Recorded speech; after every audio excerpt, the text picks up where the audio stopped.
মানি? কথা বলে না কেন? তাইলে তুমি কেমন রেসবি? আজকে আমার কোনো ইমাম সাহেব অথবা কোনো আলেম যদি এই কথাটাও বলতে চায় যে আমার গাড়ি ভাড়াটা তো হতো না, এত দূর থেকে আসছি, খুদা কি কসম রেসবি মৌলার এই স্টেজে দাঁড়ায় বলি, এমন অনেক জায়গায় গেছি, মাহফিল করে আসার পথে ফিটটাত মোড় দিয়া ভাই আমি গরিব মানুষ। কি মানুষ? কি মানুষ? গাড়ি ভাড়া নাই, আবার আইন দাওয়াত রইল, ঠিক একই মাহফিলে ওই 15, 20, 30 হাজার টাকা তোমার বক্তা আছে। এখন আমাদের দরবারের আলেমদের জন্য ফতুয়াটা খুব ভালো করে বুঝলেন, মাশাআল্লাহ মারহাবা, কিন্তু আপনার বেলায় ফতুয়াটা কথা বলে না কেন? এখন বর্তমান জামানায় কথা বুঝেন, খুব গভীর মনোযোগ, যেটা হক কথা এটা বলতে হবে। জানাল হক ওয়া যাহাকাল বাতিল ইন্নাল বাতিলা কানা যাহুকা, সত্য যখন এসেছে মিথ্যা দূরীভূত হবে ইনশাআল্লাহ, এই আমরা আশা রাখি। কি বলেন না? সুদ খাওয়ান হালাল না হারাম? সন্দেহ আছে? আপনার মা বাপরে কেডা ভালোবাসেন? যার যার মা বাপরে ভালোবাসেনি, কেডা কেডা ভালোবাসেন? আর একটু জোরে কর। এই যে এখানে হাত তুলছেন, এইখানে সুদখোর আসেনি? জোরে বলেন। আল্লাহু আলাম আছে কয়েন না, আপনি কি জানেন? তো সাক্ষী দিলেন কেন? আল্লাহ আল্লাহ রাসূল ভালো জানেন। এখন আমার কথা হইল, আপনি যদি মারে ভালোবাসেন, 1 দিরহাম সুদ খাইলে যে মার লগে 36 বার জেনা হয়, রেজবি বাবার এই ওয়াজকে আপনারা শুনেন নাই? শুনছি। কথা বলেন না কেন? এখন 36 বার জেনা করার পরে আপনি কিভাবে বলেন আমি আমার মারে ভালোবাসি? যেটা মুখ দ্বারা বলবেন সেটা অন্তর দ্বারা বিশ্বাস করবেন। শুধুমাত্র এই যে দরজায় সারিয়া যান, বিবাহের মধ্যে দর বাজানো, এই সুন্নত গুলার কথা বলছে। সুদ খাওয়ান যে হারাম এটা কয় নাই? কয় এখন না সিরুলার ওয়াজ মজা লাগে না? এখন আর মজা লাগে না? না বলছে কি বলছে না? শুধু বাবা জান কেবলা এটাও বলে নাই, বলছে বাবা তোমরা আলেমদেরকে সম্মান করবা। বলছে কি বলছে না?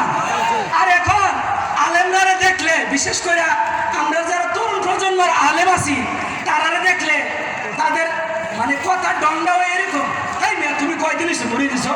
আমি আজকে রেজবিয়া দরবারে আছি 30 বছর, তোমার এই সময় জন্ম হয়েছে না। বলে কি বলে না? তোমার কথা তো সেটা ছিল না, তোমার কথা তো ছিল ওইটা। আমার মুর্শিদ কেবলা যখন বলছে আলেমরা সম্মান করো, আমার দরবারে ছোট্ট আলেম যদি হয় সেটা আমার মাথার তাস। কিন্তু কন্ট্যাক্ট করেন না মৌলভী যেটি, এটি আপনি 50,000 টাকাও দিবেন, ওয়াজের শেষে আব্বাও করবেন, হাতও সুমাও দিবেন। কথা কি কষ্ট হয়েছে?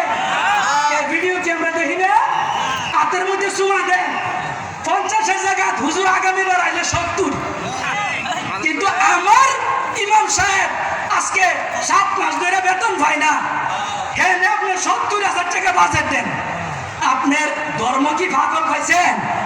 হ্যাঁ, আপনি কি ধর্মকে পাগল পাইছেন? মসজিদের ইমাম সাহেবের বেতন 5 মাস ধরে হয় না, আবার বেতন কত? 5,000। কত? জোরে কর। 5,000। আমাদের আরেকটা সমস্যা, ইমাম সাহেব যেহেতু এলাকা দূর, ইমাম সাহেব আসরের পরে ওয়াজ কোন সময়? কোন সময়? আবার ওয়াজ চলে মাগরিবের পরে, 500 টাকা দিয়া হুজুর আলোচনা শেষ। অথচ আপনি বলেন আমার ইমাম সাহেব ইনি হইল বাদশাহ। বলে কি বলে না? বাদশাহ কোন পর্যন্ত? নামাজের মুসল্লা পর্যন্ত। বাইরে কি তা কর? আপনি যখন ভালো কিছু বুঝাইতে যাবেন, ইমাম সাহেব আপনি থাকেন, আমরা ইমামতি লয়ে। বলে কি বলে না? সত্য বলতে হবে, ধর্ম মানলে মানার মতো মানতে হবে। আপনি যতদূর সুবিধা অতদূর মানলেন আর বাকিটা মানলেন না, এইটা ধর্ম মানা হবে? আরে আপনি যদি আপনার ইমাম সাহেবরে আলোচনার সুন্দর সময়টা না দিতে পারেন, এই যে দেখেন স্টেজ ভর্তি না, জোরের পরে কেউ আসিল, বোঝা গেলে এই সময়টা খুব গুরুত্বপূর্ণ, সবাই শুনে, ঠিক না? এশারের পরে ইমাম সাহেব ওয়াজ করতে দেয় না, হয়তো আসরের পরে নাইলে দেয় মাগরিবের পরে। আরে বাবা, আমার কথা হইলো আপনি যদি না দিতে পারেন, হাদিয়া দেন বা না দেন, আপনার সভাপতির যে মঞ্চটা আছে এটার মধ্যে আপনার ইমাম সাহেবরে বসায় রাখেন। আজকের মাহফিলের সভাপতি হইলো আমার ইমাম সাহেব।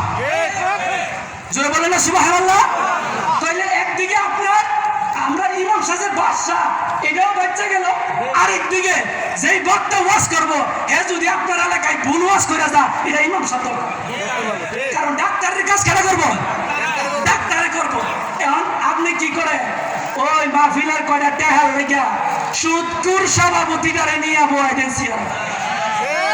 কথা মনে ভালো লাগতেছে না? মজা লাগে না? আপনি কি করলেন? সুদকুরটারে নিয়ে বসায় দিলেন। কেন? মাহফিল শেষে কয়টা টেহা দিব।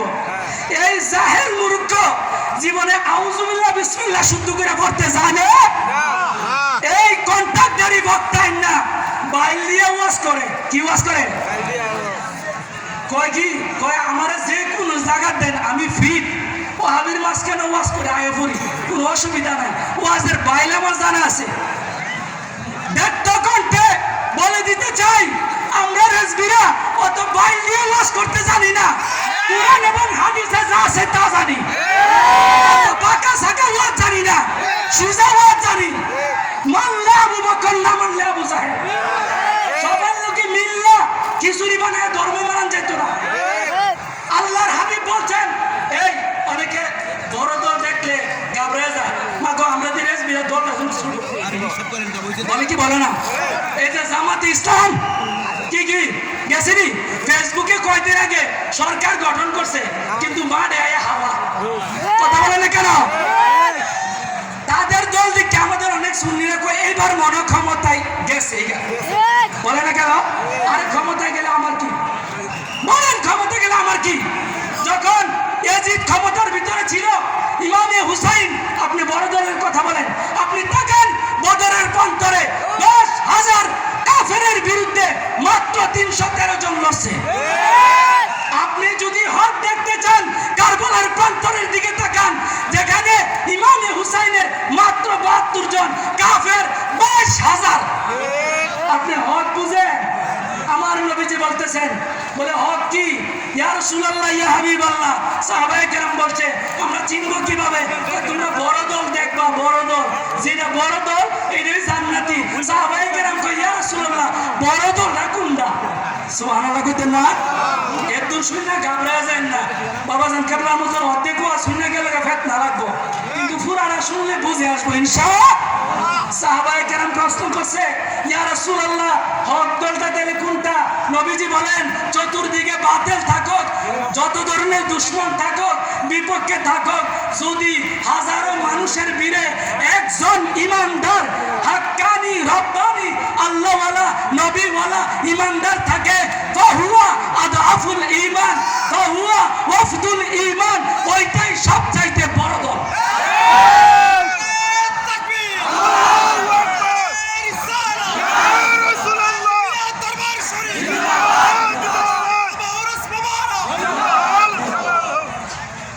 দেখা যায় রোজা, নামাজ, হজ, যাকাত এগুলার কথা বলছে না। বাস আমি এখানে একটা হাদিস বলে শেষ করে দিব। আমার নবীজির দরবারে একবার এক সাহাবী আরবি লোক নবীজির দরবারে আসছেন। বুঝে আসতেছে? আমার গলাটা ভেঙে গেছে, সারা রাত ঘুমাইছিলাম না। নবীজির দরবারে আসছে, আয়েশা বলতেছে, ইয়া রাসূলুল্লাহ, ইয়া হাবিবাল্লাহ, দুল্লানি আলা আমালিন, আমারে এমন একটা আমলের কথা বলেন যেটার দ্বারাই আমি জান্নাতে যাইতে পারবো। সুবহানাল্লাহ বলেন। আপনারা জান্নাতে যাইতে চাননি? কেডা কেডা চান? আল্লাহু আকবার। হাত নামান, সময় নষ্ট করে লাভ নাই। এবার কি এহেন আবার প্রশ্ন আছে, কিছু কিছু মানুষ কয় আমার জান্নাতের দরকার নাই, আমি নবী পাইলেই চলে। এখন তারা আসলে যে জান্নাত কারে কয় এটাই জানে না। কথা বুঝেন নাই?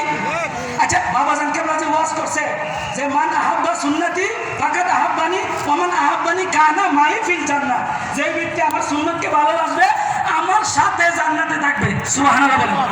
থাকবে কোথায়? জান্নাতে। জোরে কোন থাকবে কোথায়? জান্নাতে। আরো জোরে? জান্নাতে। তাইলে জান্নাতে থাকতেন চাননি? এখন যারা কয় জান্নাত চাই না, এরা বুঝেই না যে জান্নাত বলা হয় যেখানে আল্লাহ এবং তার রাসূলের দিদার মিলে, ওইটাই জান্নাত। জান্নাতের সংজ্ঞা জানতে হবে। বলতেছিলাম কই ইয়া রাসূলুল্লাহ এমন একটা কাজের কথা বলেন যেটা বললে আমি জান্নাতে যাইতে পারবো। সুবহানাল্লাহ বলেন। আমার নবী এক নম্বরে বলতেছে তুমি এক নম্বরে ঈমান আনবা। কি আনবা? ঈমান। লা তুশরিক বিল্লাহি শাইআন, আল্লাহর সাথে কাউকে শিরক করবা। এবং দ্বিতীয় নম্বরে 5 ওয়াক্ত নামাজ আদায় করবা। কয় ওয়াক্ত?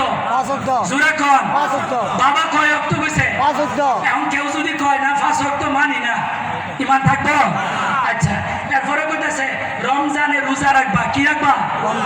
রোজা রাখবা। বাস। এরপরে বলতেছে আউ জালিক ইয়া রাসূলুল্লাহ ইয়া হাবিবাল্লাহ, আর কিছু কি আমাকে করতে হবে? তখন নবীজি বলছে যে না, তোমার এটাই তোমার জন্য যথেষ্ট। সুবহানাল্লাহ বলেন। তখন এই ভরা মজলিসের মধ্যে সাহাবায়ে কেরাম আমার দয়াল নবীজির সামনে প্রধান বক্তা। সুবহানাল্লাহ বলেন। প্রধান ওয়াইজিন তিনি দিকে সাক্ষী রেখে বলতেছে ওয়াল্লাযী নাফসি বিয়াদিহি, কই ওই আল্লাহর কসম যার হাতে আমার প্রাণ, ইয়া রাসূলুল্লাহ ইয়া হাবিবাল্লাহ, লা আযীদু আন হাদা, আমি এই আমলের চাইতে বেশিও করতাম না, ওয়ালা আনকুসু, আমি কমও করতাম না। সুবহানাল্লাহ। জোরে কোন সুবহানাল্লাহ। কয়টা কথা বলছে? 5টা। ঈমান আনবা, শিরিক করবা না, 5 ওয়াক্ত নামাজ আদায় করবা, রমজানে রোজা। বাস এই কথা বইলা এই লোকটা ফাওয়াল্লাহ যখন লোকটা বাড়ির দিকে রওনা দিল, বাড়ির দিকে রওনা দিল, ইন দি মিন টাইমে আমার নবীজি সে তো পিছন ফিরা চলে গেছে, এই যেমন হাতিয়ারা দিয়ে যাইতেছে না এরকম। তখন আমার নবীজি সাহাবায়ে কেরামদেরকে বলতেছে এই সাহাবীরা, তোমরা একটা জান্নাতি লোক দেখবানি। আচ্ছা, এখন প্রশ্ন হইল এই যে লোকটা জান্নাতি না জাহান্নামী, এটা আমার নবী জানে কেমনে? আমার নবী গায়েব জানে কি জানে না? ওয়াহাবীরা হাদিস পড়ে, লেকিন এটার ফাহাম তাদের কণ্ঠনালীর নিচে নামে। কোরআন পড়বে, কোরআনের হেদায়েত গলার নিচে নামবে না। বলতেছে কই দেখবানি তোমরা? ইয়া রাসূলুল্লাহ ইয়া হাবিবাল্লাহ, বৈশা রয়েছে দুনিয়া আর কইতাছেন জান্নাতি লোক দেখলুনি, এই সুযোগ আমরা হাতছাড়া করতে পারি না। তখন আমার নবীজি বলতেছে ওই যে লোকটা যাইতাছে গা, এই লোকটার দিকে তাকাও, এটাই জান্নাতি লোক। জোরে বলেন না সুবহানাল্লাহ। এখানে 2টা প্রশ্ন। আচ্ছা, লোকটা কি আমল করছে? এখনো কথা বুঝেন নাই? লোক কি আমল করছে? করে নাই। না করার পরেও আমার নবীজি জানে আমার সাহাবী তো ওই সাহাবী যেই সাহাবী ঈমান আনছে তো আনছে। বলে কিভাবে আনছে? কয় ইউসুফ আলাইহিস সালামের জমানায় নারীরা ইউসুফের সৌন্দর্য দেখা আপেলের সাথে হাতটা কাইটা ফেলছে।